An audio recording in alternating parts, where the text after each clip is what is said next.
الله حق تقاته ولا تموتن إلا وأنتم مسلمون يا أيها الناس اتقوا ربكم الذي خلقكم من نفس واحدة وخلق منها زوجها وبث منهما رجالا كثيرا ونساء واتقوا الله الذي تساءلون به والأرحام إن الله كان عليكم رقيبا يا أيها الذين آمنوا اتقوا الله وقولوا قولا سديدا يصلح لكم أعمالكم ويغفر لكم ذنوبكم ومن يطع الله ورسوله فقد فاز فوزا عظيما أما بعد. Ma'asyiral muslimin wal muslimat, Bapak Ibu kaum muslimin dan muslimat rahimani wa rahimakumullah. Alhamdulillah, di malam yang penuh dengan kebahagiaan ini Allah Subhanahu wa taala kembali mempertemukan kita di masjid yang sangat cintai ini dalam rangka kita sama-sama untuk mengumpulkan bekal yang akan kita bawa menghadap kepada Allah.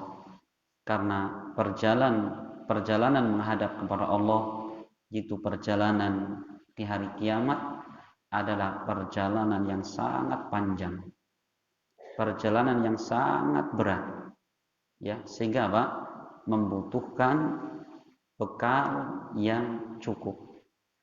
Makanya dikisahkan dulu ada sahabat Nabi yang bernama Abu Hurairah.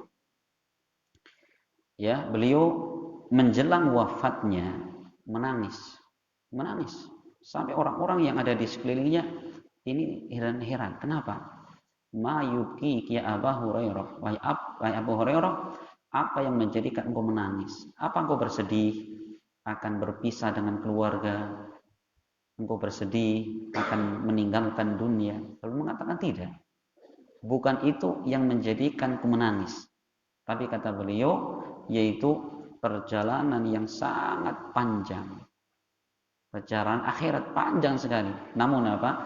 Sedikitnya bekal yang saya miliki. Sahabat Nabi, Pak, Abu Hurairah. Padahal dikisahkan Abu Hurairah di dalam hidupnya menghabiskan umur dan waktunya di masjid, Pak.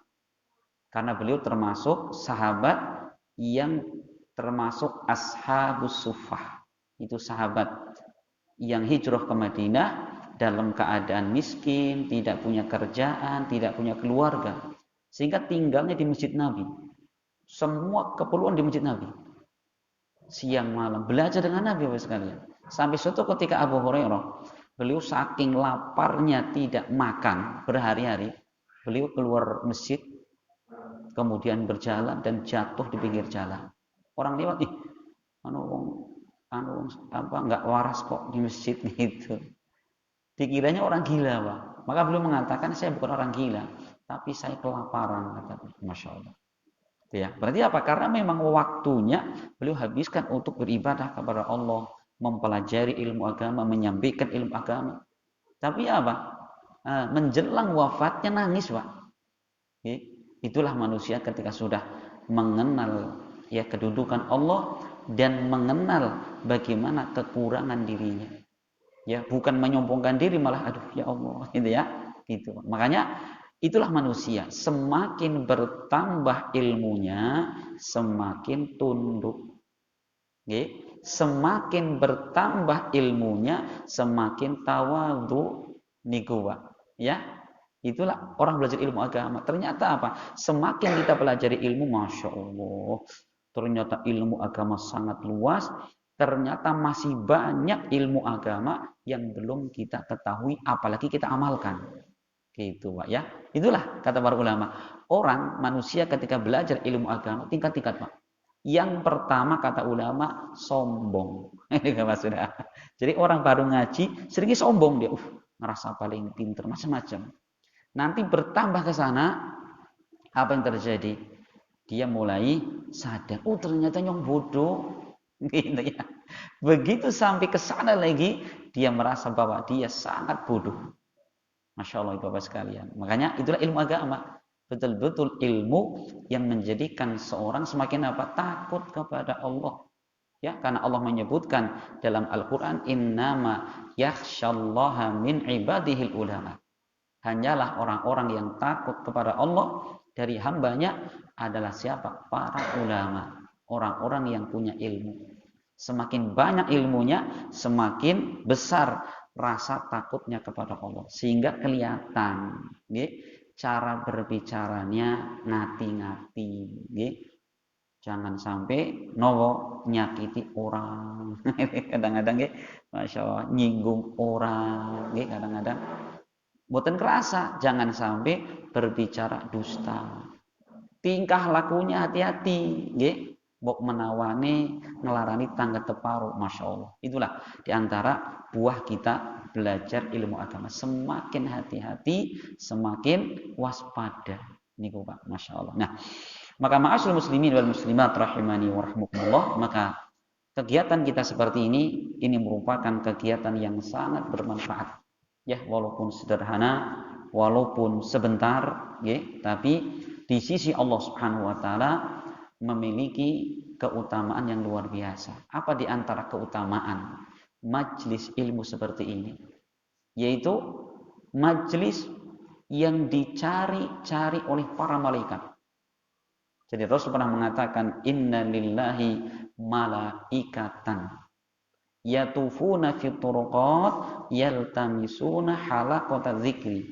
Kata Rasul, sesungguhnya Allah memiliki makhluk dari kalangan malaikat yang tugas mereka adalah keliling di jalan-jalan nyari nopo, nyari majelis ilmu, majelis yang di situ dibacakan Al-Qur'an, hadis Nabi, dijelaskan isi dan kandungannya. Gitu. Begitu mereka mendapatkan majelis ini, apa yang terjadi? Terjadi malaikat saling mengatakan, ya, marilah, ya, halumu ila hajatikum. Ayo kita menuju kepada apa yang kalian cari. Maka kemudian si malaikat ini ikut duduk di majelis ilmu, mendengarkan Al-Quran dibacakan, hadis Nabi dibacakan. Masya Allah. Kenapa? Satu itu. Yang kedua bahwa di majelis ilmu itu banyak sekali keberkahan turun di situ. Dan tidaklah malaikat mereka akan menempat di suatu tempat, melainkan di situ karena banyak kebaikan. Ya, sampai malaikat pada pindahan, jadi menuju majelis ilmu seperti ini. Oh, Ustaz, malaikat pundi? Lah ora keton niku. Wong malaikat makhluk kok. Kewajiban kita sebagai orang muslim beriman. Karena apa? Kanjeng Nabi ingkang dawuh. Nah, kita beriman, Masya Allah. Nah, maka Bapak Ibu sekalian, insya Allah kita akan kembali melanjutkan pembahasan kita, masih menjelaskan di dalam tafsir surat pendek. Ya, di pertemuan sebelumnya kita telah membaca di dalam tafsir surat Al-Ma'un. Ya, setelah Al-Ma'un kemudian berpindah surat berikutnya yaitu surat Al-Quraisy. Surat Al-Quraisy. Apa arti Quraisy? Yaitu bangsa Quraisy. Bangsa Arab dari bangsa Quraisy. Kenapa disebutkan dengan nama Quraisy? Karena di dalam surat ini yang terdiri cuma 4 ayat menjelaskan tentang suku Quraisy ini yang Allah berikan kepada mereka berbagai macam keutamaan. Gitu ya, berbagai macam keutamaan. Maka Allah berfirman di sini, ya. Bismillahirrahmanirrahim, li'ila fi Quraisy. Ila fihim rihlatasyita'i was-shaif. Yang artinya atau kemudian falya'budu rabb hadzal bait alladzi at'amahum min ju' wa amanahum min khauf. Li'ila fi Quraisy. Artinya dikarenakan kebiasaan suku Quraisy, mereka melakukan perjalanan. Itu ya. Jadi orang-orang Quraisy ya dikatakan di sini mereka punya kebiasaan untuk melakukan perjalanan jauh. Kapan? Ila fihim rihlatasyita'i was-shaif, yaitu perjalanan mereka di musim dingin dan musim panas. Jadi kalau kata Ibnu Katsir, kebiasaan orang Quraisy di zaman dahulu kalau musim dingin, jadi kalau di tanah Arab musim cuma dua, Pak. Musim panas, musim dingin. Kalau panas sampai 40 derajat, kalau dingin sampai minus. Oke, mlebu kulkas nih, Pak. Nah, orang-orang Arab, suku Quraisy saat itu ketika musim panas, musim dingin, maka mereka melakukan perjalanan ke daerah mana? Yaman. Adapun kalau musim panas, mereka ke negeri Syam. Syam itu sekarang seperti Suriah, Palestina, Lebanon, gitu ya. Ke sana mereka. Nah, untuk apa perjalanan mereka? Macam-macam. Di antaranya untuk berdagang. Ini Pak. Jadi di antara kebiasaan orang-orang Quraisy yaitu apa? Mereka melakukan perdagangan antar negara. Jadi ekspor impor nih Pak. Nah, maksudnya apa di situ? Maksudnya bahwa di dalam perjalanan mereka yang begitu jauh, ya jarak yang sangat jauh, tapi apa? Allah senantiasa memberikan kepada mereka keamanan. Gitu ya. Jadi perjalanan yang begitu jauh tapi apa? Allah Subhanahu wa taala berikan kepada mereka keamanan. Jadi di sini Allah sedang menyebutkan di antara kenikmatan Allah kepada bangsa atau suku Quraisy. Kenapa? Satu, suku Quraisy ini yang meninggali apa? Kota Mekah saat itu.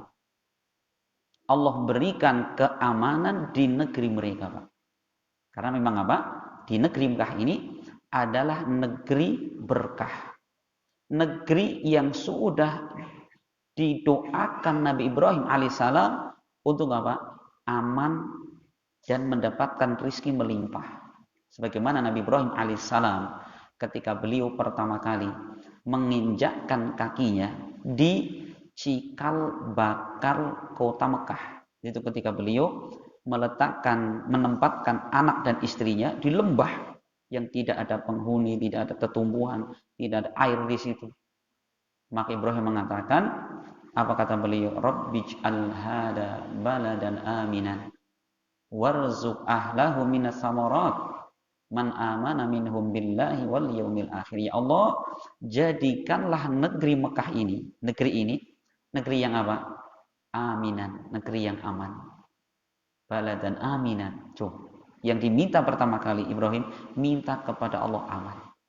Baru yang kedua, warzuq ahlahu minas samarat, dan berilah rizki kepada penduduknya berupa buah-buahan. Rizki nomor 2, Pak. Ya. Liman amana billahi wal yaumil akhir, bagi orang yang beriman dan beramal soleh. Coba kita lihat di situ, Masya Allah. Ibrahim alaihissalam mendoakan untuk negeri Mekah. Allah kabulkan permintaan beliau. Sehingga negeri Mekah itu aman. Bahkan apa?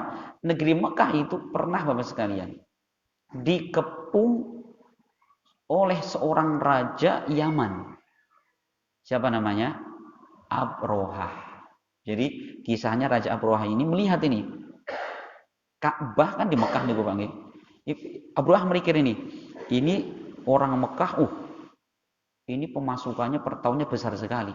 Kenapa setiap tahun orang haji dari berbagai macam negara ke situ? Jadi haji itu sudah ada Pak dari sejak zaman jahiliyah. Karena haji itu adalah syariat Nabi Ibrahim alaihissalam. Orang jahiliyah dulu sebelum datangnya Nabi, mereka sudah terbiasa haji Pak. Nah, maka ketika itu Raja Abrohah melihat, ini berarti orang Mekah makmur ini. Coba ya, kalau banyak turis, banyak pendatang, otomatis nopo? Sing dodolan dawet laris, dodolan rames ya laris, nggih. Penginapan laris, penyewaan payung, penyewaan niku Pak nggih. Nah, gitu. Akhirnya apa? Raja Abrohah dia pengen nopo? Pengen nopo mindah Ka'bah di teng Yaman. Nah, sehingga Abrohah ini membawa pasukan yang sangat banyak dengan membawa nopo gajah. Maka dikatakan sebagai pasukan fil, pasukan gajah. Untuk apa? Untuk menghancurkan Ka'bah. Insya Allah pertemuan akan datang kita menjelaskan surat Al-Fil. Maka sebagian ulama mengatakan bahwa surat Al-Quraisy ini yaitu bagian dari surat Al-Fil gitu. Sebagian ya, tapi pendapat tidak kuat itu, Pak. Nah itu. Nah, akhirnya apa? Allah Subhanahu wa taala selamatkan negeri Mekah itu, Ka'bah itu. Dari apa? Dari kejahatan Raja Abraha dan pasukannya. Dengan apa? Allah mengatakan, fa arsalna alaihim tayran ababil. Kami kirim kepada mereka burung ababil yang mereka membawa batu dari neraka. Kemudian apa? Seluruh pasukan itu Allah musnahkan. Nih, Pak. Ya, yang lucu lagi, Pak, itu Raja Abraha bawa gajah 4 yang paling besar nih, Pak. Jadi rencananya nih, Pak. Keempat gajah ini diikat di tiang Ka'bah. Kan tiangnya sekawan, 4. Ini gajah 1, gajah 2, 3, 4. Rencananya nih, Pak. Jadi kemudian gajah ini suruh berjalan berlawanan arah. Ini meriko kan bruk nih, niku akal manusia. Ternyata apa? Begitu pasukan gajah atau gajah ini mendekat ke Ka'bah, sudah ada di halaman Ka'bah. Gajahnya berhenti semua. Didorong mandek, ditarik mundur nih, Pak. Didorong mandek, tarik mundur nih, Pak. Subhanallah, malah apa? Habis itu tadi Allah turunkan burung ababil dengan membawa batu dari neraka sehingga mereka mati semua. Nah, kejadian itu Bapak sekalian terjadi yang namanya di tahun gajah. Di tahun yang dimana Rasul lahir di tahun itu, Pak. Jadi peristiwa gajah ini sebelum Rasul lahir, Pak. Ya, Rasul lahirnya di tahun gajah. Itu peristiwanya. Nah, itu satu, Pak. Jadi Allah Subhanahu wa taala memberikan keamanan kepada suku Quraisy ketika mereka tinggal di mana? Di kota Mekah. Bahkan apa? Keamanan kota Mekah ini nanti sampai hari kiamat, Pak. Ketika Allah di akhir zaman kelak akan mendatangkan tanda-tanda hari kiamat. Di antara salah satu tanda hari kiamat adalah munculnya Dajjal. Siapa Dajjal ini? Dajjal itu kata Rasul, dia adalah pertamanya adalah manusia. Dia sebagai pemimpin, ya, terus yang sangat galak, otoriter, lama-lama dia ngaku sebagai sesembah. Dajjal nih, Bapak. Dari mana Dajjal muncul? Munculnya dari daerah Asfahan. Asfahan budi niku. Kalau sekarang masuknya Iran, Pak. Gudangnya Syiah di situ. Kemudian orang-orang Yahudi di Asfahan ini berjumlah 70.000 akan mengikuti Dajjal. Bikin kerusakan di muka bumi ini, dan Dajjal ini tinggal di bumi cuma 40 hari, Pak. Tapi apa? Dia bisa menginjakkan seluruh bumi yang ada. Berarti Indonesia termasuk kan, Pak? Walang sana ya sangat mungkin. Subhanallah Dajjal. Tapi apa? Sehari yang pertama itu kata Rasul jaraknya seperti setahun, Pak.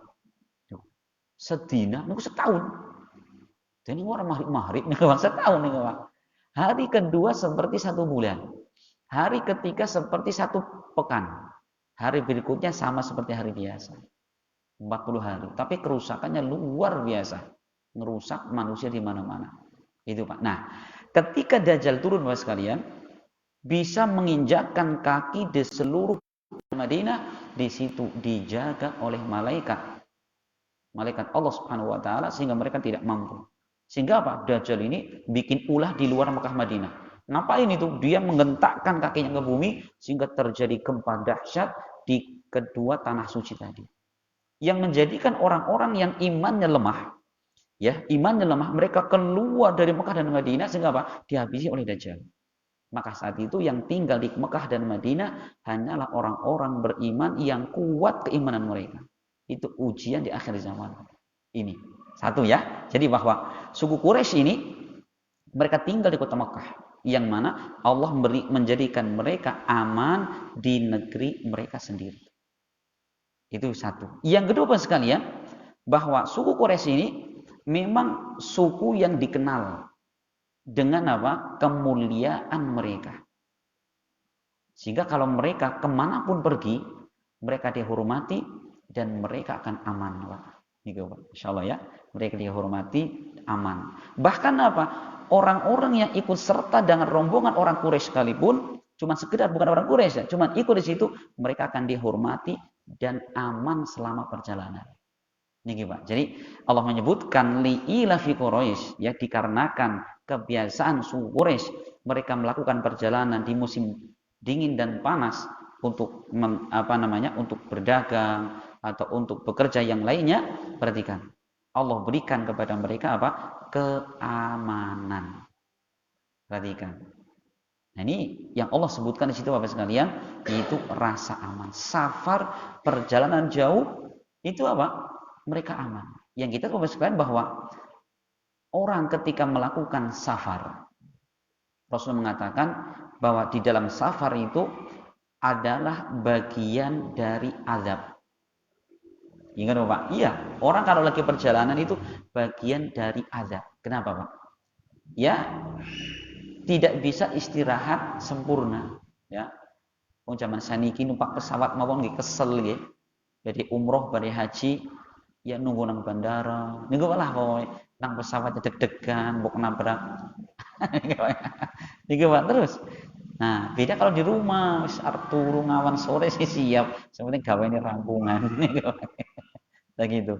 Orang kalau safar, apalagi zaman dulu, Pak. Nggih, belum ada kendaraan ber-AC, jalan kaki pakai unta. Ya, di tengah padang pasir, ya teriknya panas, dinginnya angin di malam hari, belum lagi nopo masih banyak hewan buas, penjahat di jalan itu, Pak. Tapi apa? Allah sebutkan di sini suku Quraisy, Bani Quraisy ini mereka Allah selamatkan di dalam perjalanan mereka.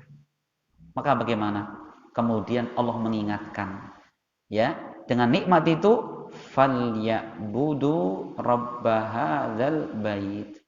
Maka sembahlah oleh kalian Rabb, Tuhan, pemilik rumah ini. Apa rumah ini? Ka'bah ini, Bapak. Jadi Ka'bah itu dinamakan sebagai Baitullah, rumah Allah.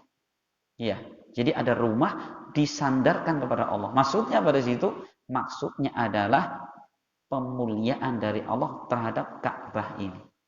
Masya Allah ya, terhadap Ka'bah ini. Jadi Allah mengatakan, Allah sudah ngasih nikmat kepada kalian. Maka beribadahlah kepada Allah. Itu Bapak sekalian. Bahwa sebagai rasa syukur hamba kepada Allah dengan apa? Ibadah kepada Allah. Ya, ini sebagaimana Nabi kita Muhammad SAW di antara kebiasaan beliau, jika bangun di tengah malam beliau tahajud, ya saking lama dan panjangnya beliau berdiri, apa yang terjadi? Kakinya bengkak Bapak sekalian, bengkak nih. Maka Aisyah istri beliau mengatakan, ya Rasulullah, alaysa qad ghafarallahu ma taqaddama min dzambika wa ma ta'akhkhar ya Rasul?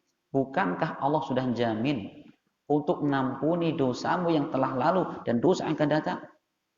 Kata Aisyah. Apa kata Rasul?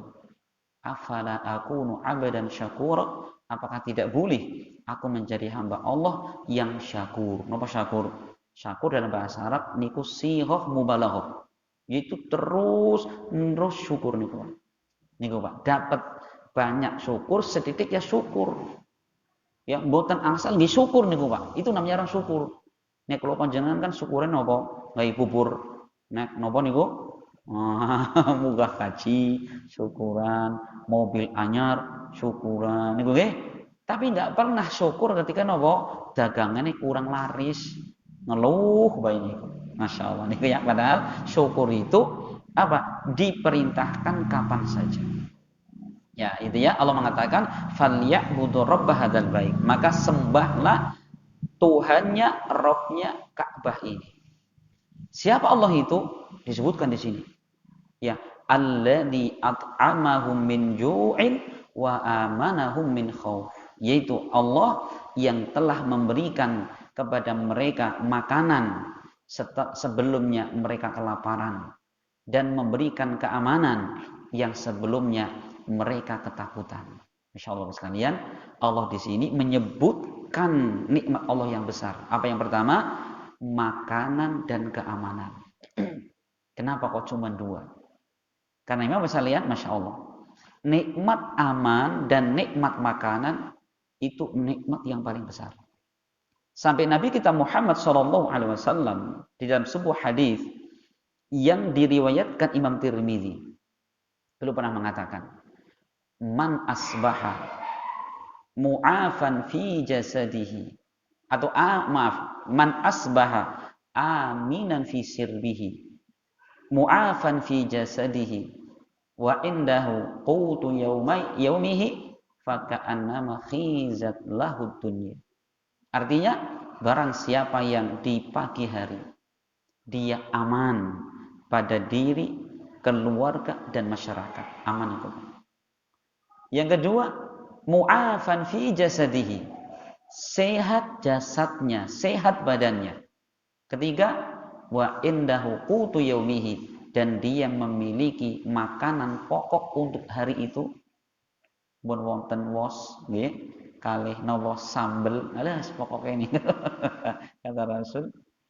Ya, apa kata Rasul? Faka'annama khizat lahu dunya, seakan-akan semua kenikmatan dunia sudah ada pada dirinya. Pinten niku Pak? 3 Pak. Yang pertama, aman. Aman pada diri, keluarga dan masyarakat.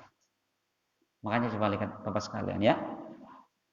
Saudara-saudara kita yang sekarang sedang diuji dengan hilangnya nikmat aman, seperti di Palestina, di Suriah, di sebagian Yaman, ya, Masya Allah. Mereka tidak bisa menikmati dunia ini. Ya, umpamane umai anyar, gedong, tapi seperang Pak, nopo saged sare ngeleker, lagi turu mau ngolah pesawat tempur kayak mending ngungsi. Nggih, Masya Allah. Kita punya makanan enak, macam-macam makanan ada, tapi kondisinya tidak aman. Orang tidak bisa menikmati makanan enak. Mereka akan meninggalkan makanan untuk menyelamatkan jiwa mereka. Itulah besarnya nikmat aman. Makanya tadi Nabi Ibrahim alaihissalam ketika minta kepada Allah, yang pertama aman, baru kemudian yang kedua minta rizki kepada Allah. Rizki nomor pinten Pak? Nomor kalih, nomor setunggali aman. Makanya kalau kita misalkan nggak punya rizki, masih bersyukur. Kenapa? Walaupun nggak banyak rizki, tapi Allah berikan keamanan. Baru yang kedua Pak, minta rizki kepada Allah. Makanya Nabi kita Muhammad SAW di antara doa beliau di awal bulan Pak. Jadi Rasul kalau melihat hilal di awal bulan, apa yang beliau doakan? Beliau mengatakan, Allahumma ahillahu alaina bil amni wal iman wassalamati wal islam. Ya, wat taufiq lima yuhibbuhullahu yardah. Rasul mengatakan, ya Allah, jadikanlah bulan ini bulan yang penuh dengan keamanan dan keimanan. Bulan yang penuh dengan keselamatan dan keislaman. Coba, apa yang pertama diminta? Minta kepada Allah aman. Karena tadi, aman itu merupakan pokok segala nikmat. Ya, nikmat apa Pak? Makanan, tempat tinggal, jabatan, keluarga. Ini akan hilang seketika itu ketika tidak ada rasa aman. Makanya kalau kata para ulama ketika menjelaskan mana lebih besar nikmat antara nikmat aman dengan nikmat sehat. Mana yang lebih besar? Mana lebih utama? Kata para ulama, lebih besar nikmat aman. Apa contohnya? Contohnya gini Pak, kalau kata para ulama. Jadi diibaratkan misalkan ada seekor kambing Pak, dia sakit Pak. Mungkin kesleo, kesleo nggih. Dia sakit, nggak bisa jalan kemana-mana. Ya, tapi aman. Si kambing ini dia bisa masih makan rumput, gitu nih. Nanti perlahan-lahan tambah membaik, lama-lama sembuh, bisa melayu-melayu malih nih Pak. Satu. Dibandingkan dengan ada seekor kambing yang dia sehat, gemuk, dia diikat Di tiang di depannya wonten napa? Serigala, Pak. Telu maning gede-gede niku, Pak. Ya, badan sehat, Masya Allah. Gemuk, tapi nopo? Dia diikat di tengah-tengah kerumunan atau dari 3 ekor serigala misalkan. Ini Pak. Napa mungkin, Pak? Si wedhus iki mangan sukut banyak nggak mungkin. Bisa-bisa wedhusnya cemerut niku ngono. Akhirnya sakit, akhirnya mati sama sekali. Itu Pak kata para ulama. Ini menunjukkan bahwa nikmat aman itu lebih utama daripada nikmat kesehatan badan. Melebihi dari nikmat berupa makanan. Tapi kalau sudah aman, badan sehat, punya makanan, Masya Allah. Sempurna kenikmatan dunia kita. Itu Bapak sekalian. Nah makanya kalau Allah berikan pada seorang kenikmatan, bagaimana? Syukuri di sini Allah mengatakan. Syukuri dengan apa? Ibadah kepada Allah. Karena dengan syukur inilah Allah Subhanahu wa taala akan apa? Akan menjaga bahkan menambahkan nikmat yang ada. Masya Allah ya, ini. Jadi agar apa? Agar kita bersyukur, agar Allah tambahkan nikmat itu. Siapa yang mengatakan? Allah sendiri, Pak. Sebagaimana Allah menyebutkan ya di dalam ayatnya, la in syakartum la azidannakum wa la in kafartum inna adzabi lasyadid. Sungguh kata Allah, jika kalian bersyukur, la azidannakum, sungguh dan pasti kami akan tambahkan nikmat kalian. Tambah loh, Pak. Di situ, ya. Allah memastikan, Pak, la in syakartum la azidannakum. Coba. Di dalam bahasa Arab, lam, la azi, lam itu lam taukid, lam penguat, sungguh. Di belakangnya dannakum, nun taukid lagi. Di situ ada 2 penguat. Siapa yang bersyukur pasti dan pasti kata Allah akan kami tambahkan nikmat. Tapi wala in kafartum, jika kalian ingkar kepada nikmat Allah, inna adzabi lasyadid. Sungguh siksaanku sangatlah keras kata Allah. Makanya kalau kita melihat dari zaman ke zaman, orang yang tidak pandai bersyukur kepada Allah, bagaimana? Allah tarik nikmat itu, Pak. Allah menjelaskan di dalam surat Saba, Bapak sekalian. Surat Saba ayat 15 sampai 17. Allah menceritakan tentang keadaan kaum Saba. Siapa kaum Saba? Kaum Saba itu kaum yang ada di mana? Yaman, Pak. Bagaimana keadaan mereka? Allah sebutkan di ayat 15 itu. Laqad kana li saba'in fi maskanihim ayah. Jannatani ayyamini wa shimal. Ya, jannatani wa an yamini wa shimal. Kulu mir rizqi rabbikum washkuru lah. Baldatun tayyibatun wa rabbun ghafur. Artinya sungguh kata Allah, di dalam tempat tinggalnya kaum Saba ini terdapat pelajaran yang berharga untuk kalian. Kenapa kaum Saba ini? Jannatan an yamini wa shimal. Ini kaum Saba di kanan dan di kirinya itu terdapat 2 kebun yang sangat subur. Kaum Saba di kanan kirinya itu sangat subur. Sampai saking suburnya itu para ulama tafsir seperti Imam At-Tabari dalam tafsirnya, beliau menukilkan riwayat saking suburnya kaum Saba ini untuk panen buah-buahan niku, Pak. Boten perlu ngangge genter niku, Pak. Panen kurma, delima, buah tin, buah zaitun boten mucak niku. Cukup apa? Ibu-ibu datang ke kebun bawa keranjang, jalan sana balik penuh dengan buah-buahan. Saking melimpahnya, Pak. Ya, sudah dimakan, dijual, melimpah terus. Itulah kaum Saba. Maka Allah berpesan kepada mereka, kulu mir rizqi rabbikum washkurulah. Silahkan kalian makan, nikmati rizki Allah dan bersyukurlah kepadanya. Jangan salah alamat. Yang ngasih rizki Allah, syukuri bukan kepada Allah. Ini kadang-kadang, Pak, keliru nih kan. Kulo panjang kadang keliru. Malah syukuri kali sinten sing akeh bantuan. Suwun, Pak niku. Padahal yang ngasih rizki Allah Subhanahu wa taala. Cuman kita kadang-kadang subhanallah lupa kepada Allah. Seakan-akan rizki itu datang dari manusia. Nah niku keliru.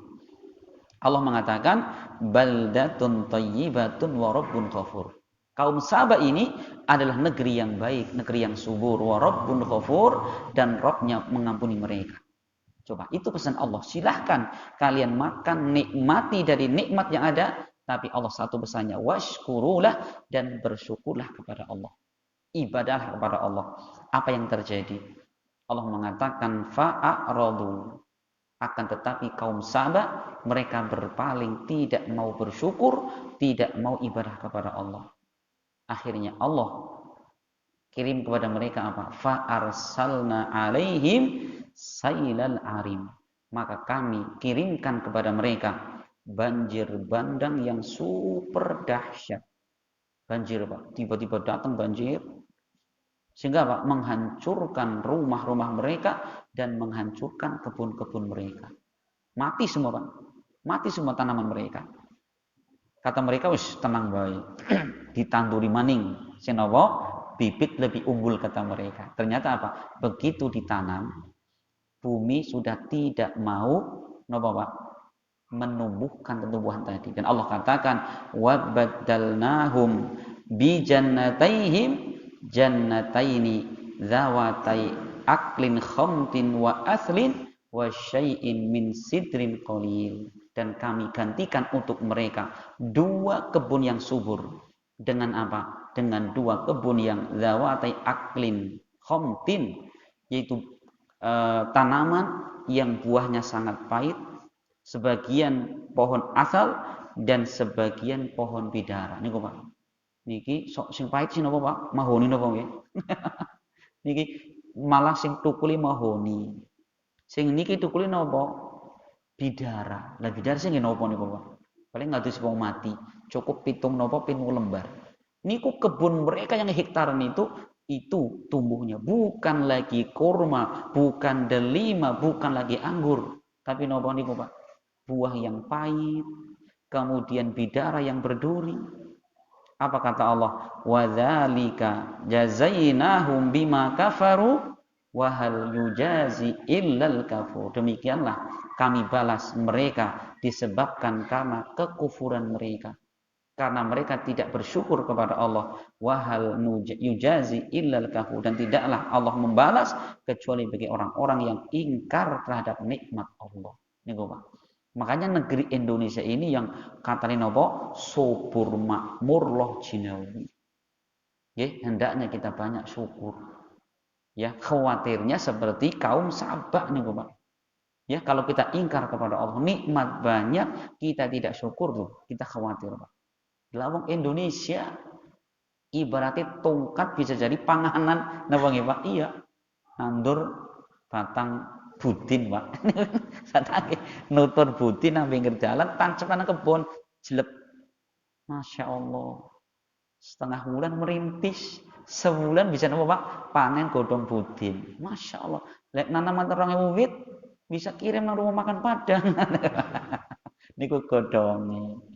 Woe jeruk nggih, Masya Allah, makanan niku Pak subhanallah. Itu Indonesia. Coba mbok jenengan kapan-kapan umroh teng Madinah gawe dongklak niku Pak. Napa?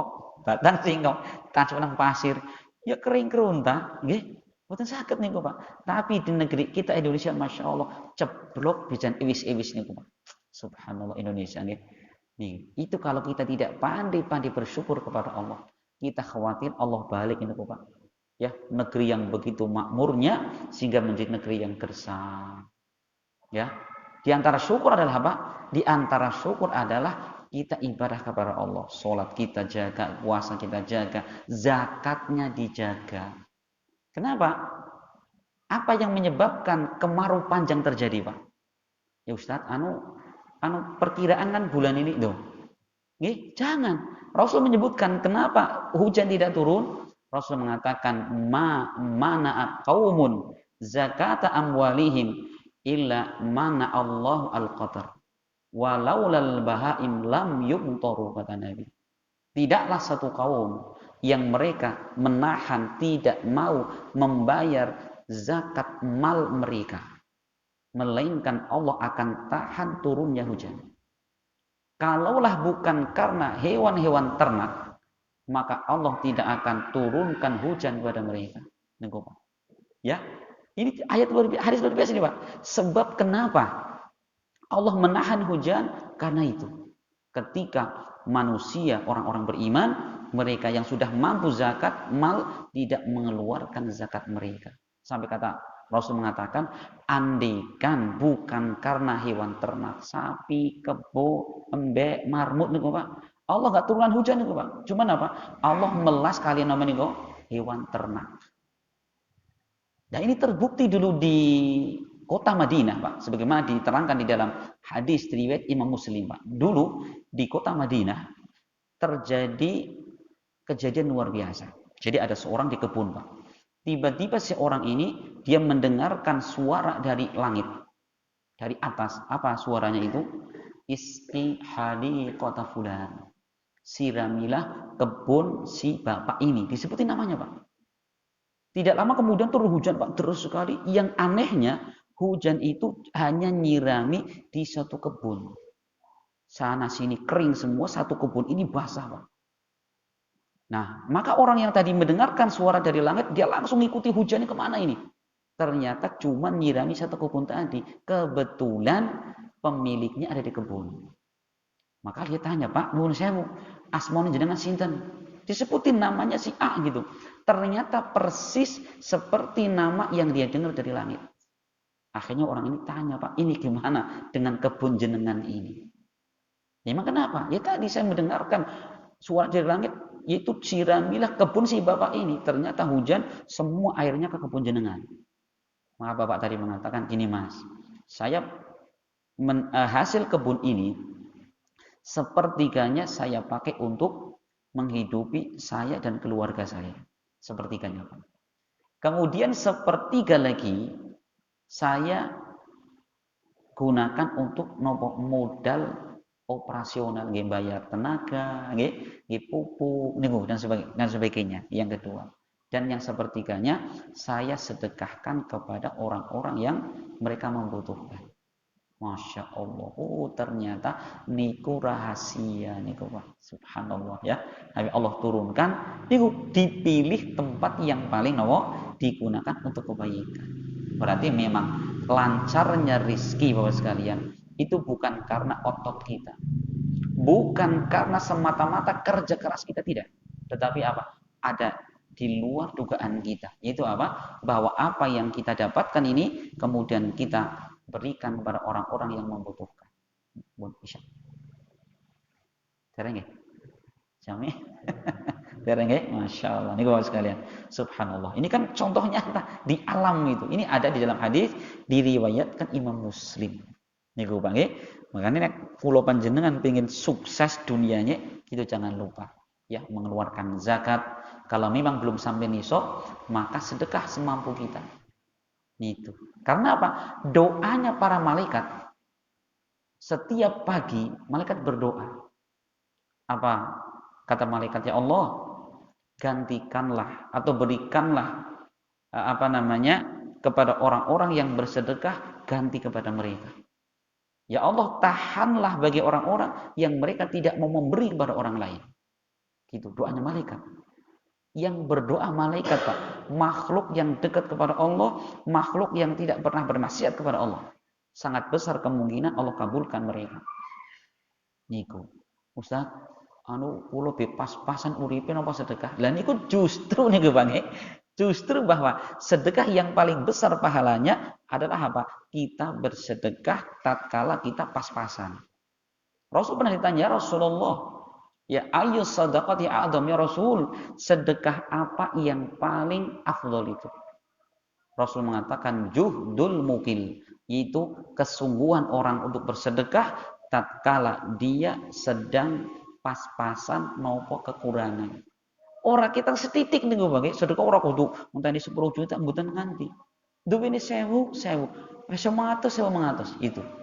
Jadi sedekah tatkala kita susah, tatkala kita pas-pasan, justru itulah sedekah yang paling besar pahalanya di sisi Allah Subhanahu wa taala. Bapak-Ibu sekalian, inilah gambaran singkat dari tafsir yang dijelaskan para ulama dari surat Al-Quraisy. Semoga bermanfaat dan semoga Allah Subhanahu wa taala memberikan kepada kita ilmu yang bisa kita amalkan dalam kehidupan sehari-hari. Amin ya rabbal alamin. Subhanakallahumma bihamdik asyhadu an la ilaha illa anta astaghfiruka wa atubu ilaik.